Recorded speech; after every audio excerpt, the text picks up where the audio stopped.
The camera aimed at Nye in Times Square, 6 years old, dazzled by lights, unaware she was being filmed. James stepped between. "Don't film my child." The phone lowered. But at dinner that evening, the same person appeared across the restaurant with a different camera. Someone wasn't respecting boundaries. If you've protected a grandchild in crowds where strangers think cameras are harmless, this feels familiar. Like and subscribe so families valuing privacy can discover stories like this. Hello and welcome back. Sometimes the hardest part of protecting your family isn't saying no once. It's saying it again and again until people finally believe you mean it. The deal didn't end with fireworks. It ended with a pen, a quiet handshake, and James closing the folder like he was closing a season of fear. Back at the lodge in Fenghe, after the final signature dried on paper, he didn't say, "We made it." He said, "We protected it." And that mattered more to Diep than any number written in the contract. That night, 6-year-old Nye celebrated in the most honest way possible. She demanded a contract dessert. She didn't care what the contract was. She cared that her parents looked lighter when they talked about it. James's mother brought out a small bowl of fruit and let Nye put one sticker on the lid like it was a medal. "Official," Nye declared, pressing the star down with her whole palm. James leaned over and whispered to Diep, "She just stamped a whole business deal with a cartoon star." Diep whispered back, "She's the only stakeholder who can't be bribed." Because Nye had made it official, the trip to America felt less like pressure and more like possibility. 2 weeks later, they stood at the airport with a single rule between them and the world. The trip stays private. No behind the scenes. No family content. No smiling into a camera because someone thinks it sells better.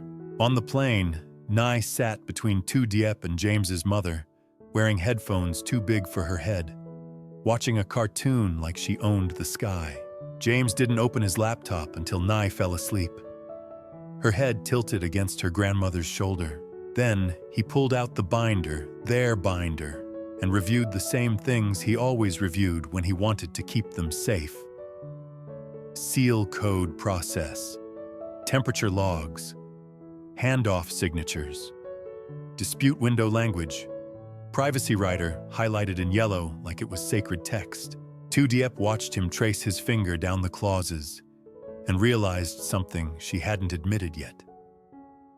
James wasn't just protecting the contract. He was protecting her nervous system.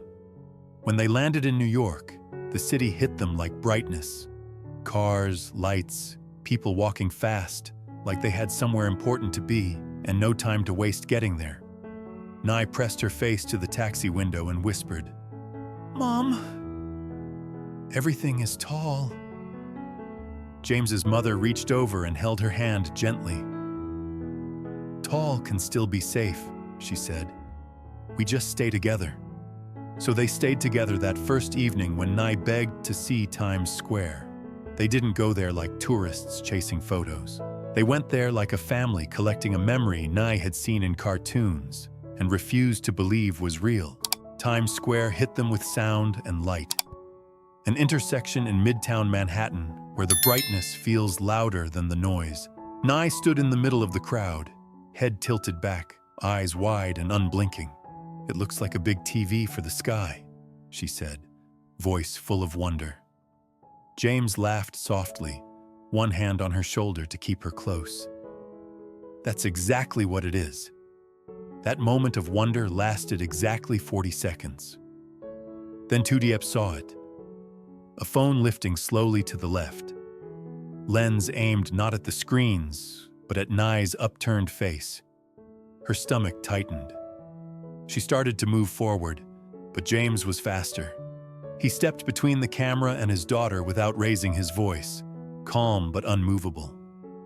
"Please don't film my child," he said. The person, A woman in her 30s, casual clothes, tourist energy, looked startled. "Oh, she's just so cute standing there." "Please lower the phone," James repeated. Still calm, still steady. The woman's face flushed. She lowered the phone and muttered something that might have been an apology before disappearing into the crowd. James stayed there a moment longer, making sure she actually left. Then he crouched beside Nye, who was still staring at the screens, completely unaware of what had just happened. "You okay, Captain?" he asked gently. Nye nodded, distracted by lights. "I'm excellent." Because Nye was excellent, they kept walking. But Diep noticed James scanning the crowd now with different eyes. Not fearful, just aware. Protective in the way you are when you know the world doesn't always respect the boundaries you draw. That evening, they went to a small restaurant near their hotel. The kind of place that felt warm and busy without being loud.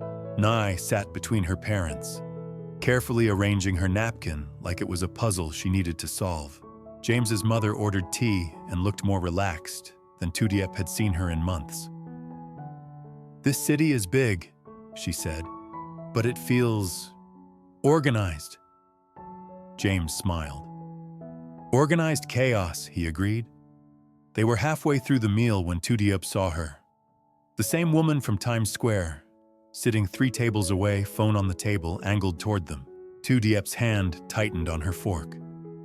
She leaned close to James and whispered, 2 o'clock. Same person. James's eyes flicked up briefly, then back to his plate. His jaw tightened just slightly. "I see her." "What do we do?" Diep asked, keeping her voice low. "We finish dinner," James said quietly. "Then we handle it." So they finished dinner like nothing was wrong, because Nye was happy and James's mother was calm. And some things are worth protecting by not reacting too fast. But when they stood to leave, James walked directly to the woman's table. Diep stayed back with Nye and James's mother, watching. James didn't sit down. He didn't raise his voice. He just stood beside the table and said, clear and direct, "I noticed you at Times Square earlier, and now you're here. That's not a coincidence." The woman's face went red. I'm a travel blogger, and your family is so..." "We're private," James interrupted, still calm but firmer now. "We don't consent to being content. If I see you following us again, I'll file a formal complaint with hotel security." The woman stared at him, caught between embarrassment and defiance. Then she grabbed her phone and stood quickly. "Fine," she muttered. "It's not that serious." "It is to us," James said. She left without looking back, and James returned to his family with the same steady expression he'd had all evening. "Is she gone?" Diep asked. "For now," James said. But that night, as they got Nye ready for bed in the hotel room, James stood by the window looking down at the street below. Diep joined him, following his gaze. "Do you see her?" she asked. "No," James said. "But I'm looking anyway." The next morning, they had the boardroom meeting with their U.S. partner, the working session that would set the foundation for everything going forward. James wore his calm CEO face, but Diep saw him check his phone twice before they left the hotel. Not for emails. To confirm Nye was with James's mother in the hotel's breakfast area, safe and bored in the best way. In the boardroom, the energy was professional and direct.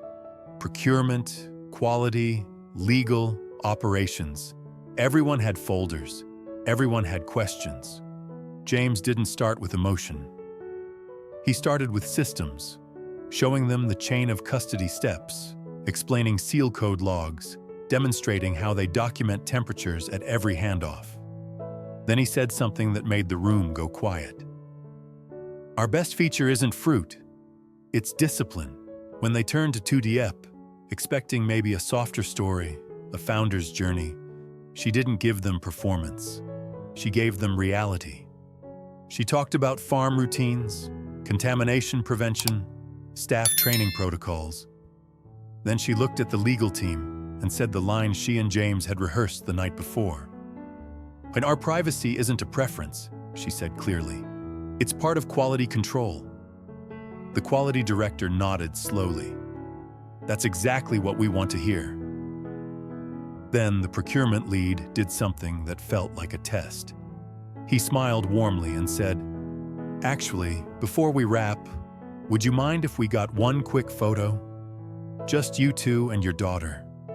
Very casual. For our internal newsletter." The room went still. James didn't hesitate. "No," he said. "We don't do family photos for business. That's in our contract." The procurement lead's smile didn't fade. "Right," he said. "Just thought I'd ask." Diep held her breath, waiting for tension. Instead, the man leaned back and his smile became genuine. "Good," he said. "That's the answer we needed to hear." The procurement lead's genuine smile stayed in the room after his words settled. He leaned forward slightly, hands folded on the table, and spoke like he was sharing something he'd been holding back. "Can I tell you why I asked for that photo?" he said. James met his eyes. "Go ahead."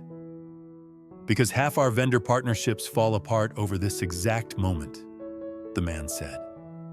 "When someone asks for one small thing, just a photo, just a quick interview, just a little content, and the vendor says yes because they think saying no will cost them the deal." He paused.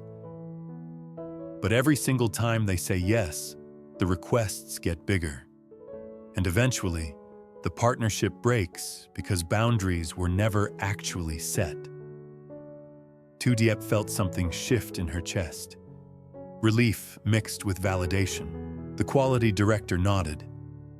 "We've learned the hard way," she added. "The vendors who protect their values from day one are the ones who last." James's hand found Diep's under the table and squeezed once.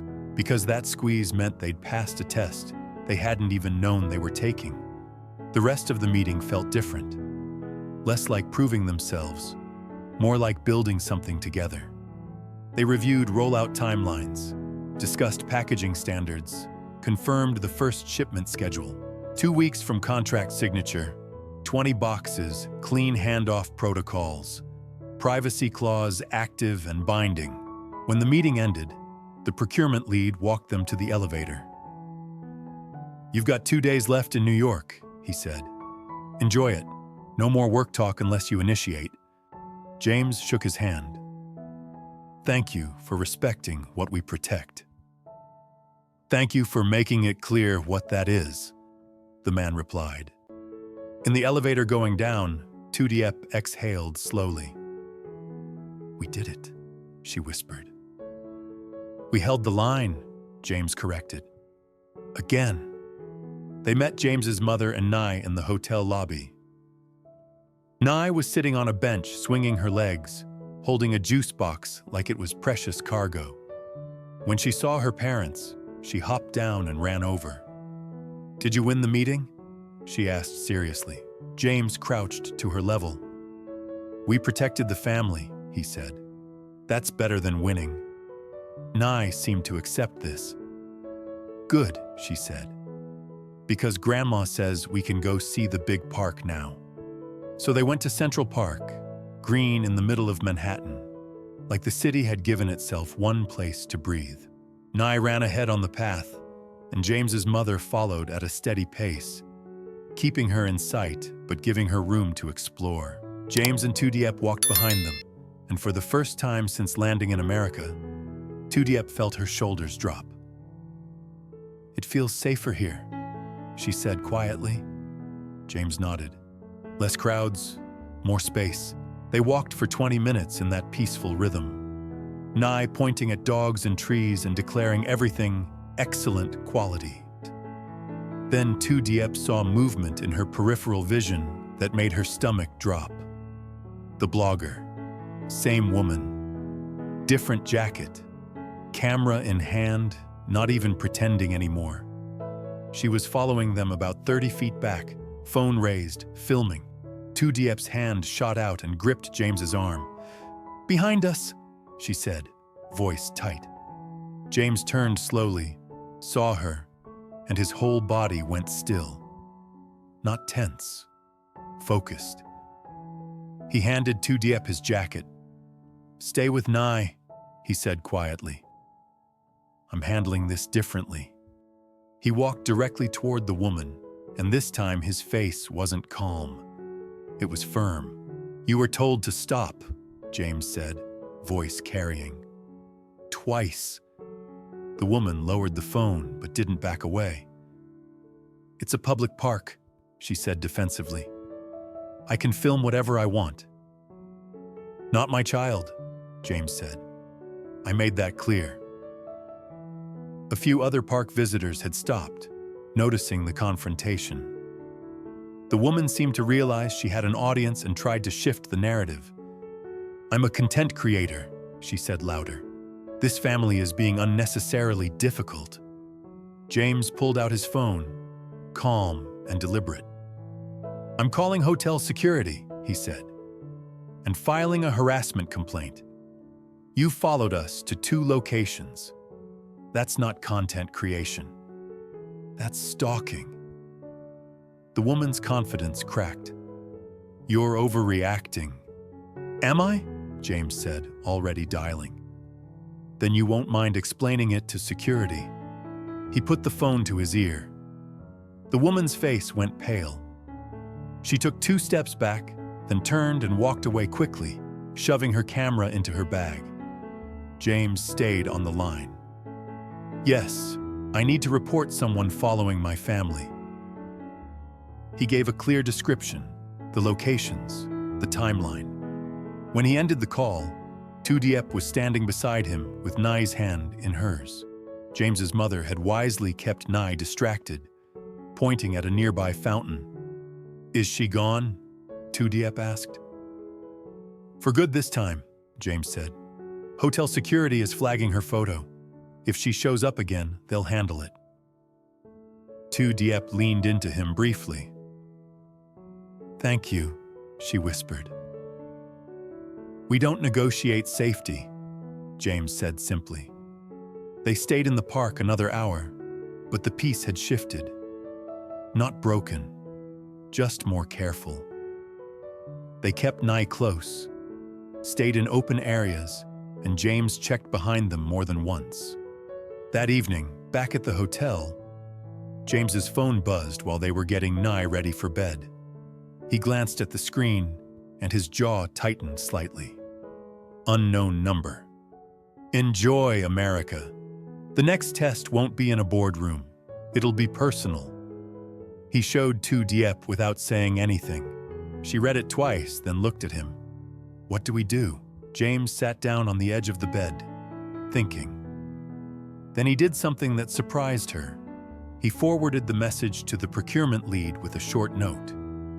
"FYI. Received this tonight. Documenting but not reacting. Wanted you aware." The response came back in under 2 minutes. "Appreciated. We're notifying our security team. You did the right thing reporting the follower today. Let us know if anything else happens. We've got your back." James showed Diep the response. She felt her throat tighten with something close to tears. "They're actually protecting us," she said. "That's what real partnership looks like," James replied. Nye climbed into bed between them, completely unaware of the tension humming beneath the surface. "Tomorrow is airplane day?" she asked. James smoothed her hair back. "Tomorrow is airplane day," he confirmed. "We go home." "Good," Nye said, snuggling into her stuffed orange. "I miss our house." James's mother appeared in the doorway with tea, moving quietly like she always did when she sensed her family needed grounding. She handed cups to James and Diep, then sat in the chair near the window. "The threats will keep coming," she said quietly, surprising them with her directness. "Because you're building something that matters, but you're not alone anymore." Diep looked at her mother-in-law and saw something she hadn't seen before. Strength that came from surviving, not just enduring. "You're right," Diep said. "We're not alone." That night, after Nye fell asleep and James's mother had gone to her connecting room, James and Diep sat together in the dim light, both exhausted but steady. "We protected her again," Diep whispered. "We'll keep protecting her," James said. Every time, his phone stayed silent for the rest of the night. No more unknown numbers, no more tests. The next morning, they flew home. Nye slept most of the flight, head on her grandmother's shoulder, completely peaceful. James reviewed the shipment schedule one more time, then closed the laptop with finality. "First shipment in 10 days, he said to Diep. "We're ready," she replied.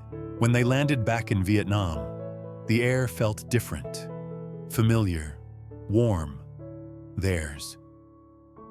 Nye woke up as they were collecting luggage and said sleepily, "We're home?" "We're home," James confirmed. At the house that evening, James's mother made simple food, and they ate together at their own table, in their own space, with their own quiet rhythm restored. James pulled out his phone one last time and sent a message to the procurement lead. "Back home safe, ready for first shipment. Thank you for standing with us." The response was immediate. "That's what partners do. See you in 10 days. James set the phone down and reached for Diep's hand across the table. Nye was already drawing at the other end. A picture of an airplane, a house, and 4 stick figures holding hands. "We did it," Diep said softly. "We did it without breaking," James corrected. "And we're going into this partnership protected."